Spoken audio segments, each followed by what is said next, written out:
तो क्या वाकई हमारे विचार हमारी हकीकत बना सकते हैं?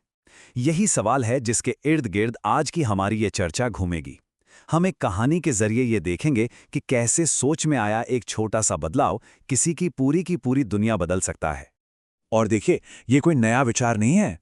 नेपोलियन हिल ने इसे बड़े ही सीधे और मजबूत शब्दों में कहा था कि आप जिसके बारे में सोचते हैं वो ही बन जाते हैं। मतलब हमारी दुनिया हमारे ही विचारों की देन है। पर यहाँ एक बहुत बड़ा सवाल खड़ा होता है ना? कि अगर ये इतना ही सच है, तो फिर इतने सारे लोग अपनी असली काबिलियत को देख क्यों नहीं पाते? क्यों संघर्ष करते रहते हैं?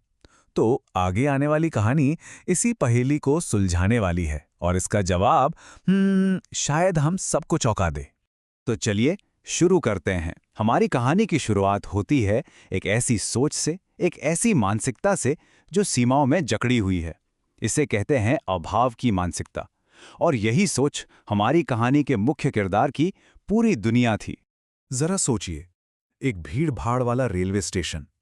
हमारे किरदार के लिए यही उसकी पूरी दुनिया थी, इन दीवारों तक ही सीमित।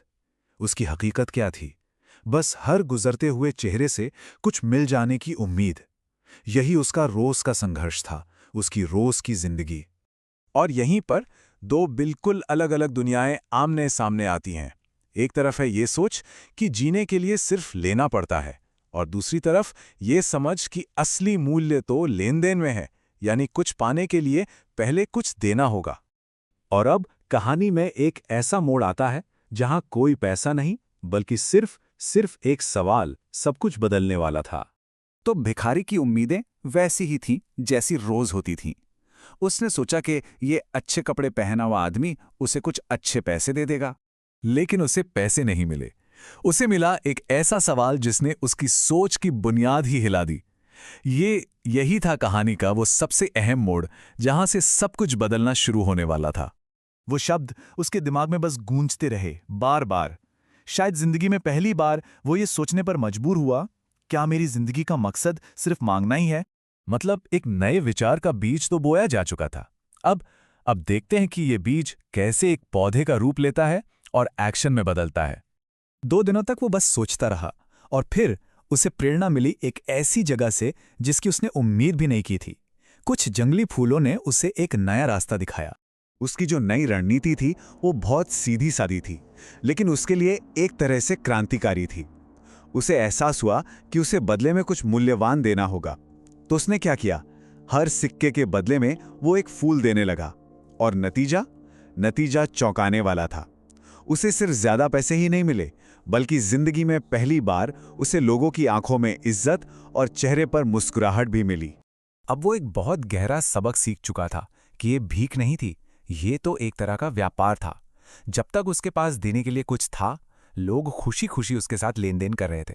तो अब हम पहुंचते हैं उसके बदलाव के आखिरी पड़ाव पर, एक ऐसा पड़ाव जहां सिर्फ उसके काम नहीं बल्कि उसकी की पूरी पहचान बदलने वाली थी।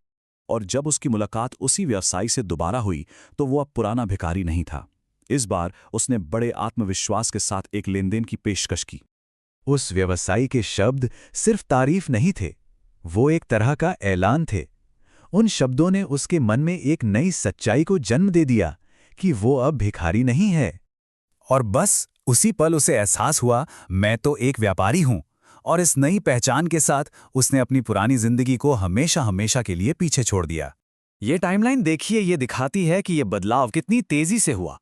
एक आमना सामना हुआ, फिर एक विचार आया, और बस 6 महीनों के अंदर एक पूरा का पूरा रूपांतरण हो गया। और ये जो आखिरी दृश्य है, ये इस बदलाव का सबसे बड़ा सबूत है। जो इंसान कभी हाथ फैलाकर मांगता था, वो अब एक कामयाब व्यवसायी के तौर पर बराबरी से उसी इंसान के सामने खड़ा था जिसने उसकी दुनिया बदल दी थी। तो इस कहानी का असली मतलब क्या निकलता है? इसका सार बस इतना है कि हर इंसान के अंदर की क्षमता असीम है, उसकी कोई सीमा नहीं है। और ये है उस बदले हुए इंसान का सबसे मजबूत निष्कर्ष। वो काबिलियत हमेशा से उसके अंदर ही थी। जरूरत थी तो बस उसे पहचानने की और उस पर यकीन करने की। और यही हमारी आज की चर्चा का भी आखिरी निष्कर्ष है। जिंदगी इस बात से बनती है कि कोई इंसान खुद को किस नजर से देखता है। जब सोच बदलती है तो भविष्य भी बदल जाता है।